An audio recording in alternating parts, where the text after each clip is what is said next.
Mr. GR. Ranking games I have on my PS5.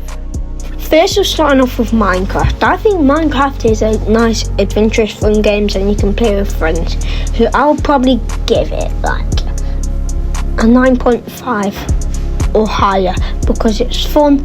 I've grew up with Minecraft and it's just really adventurous, really fun, really like you can do anything in it. You can build, kill, discover anything you want.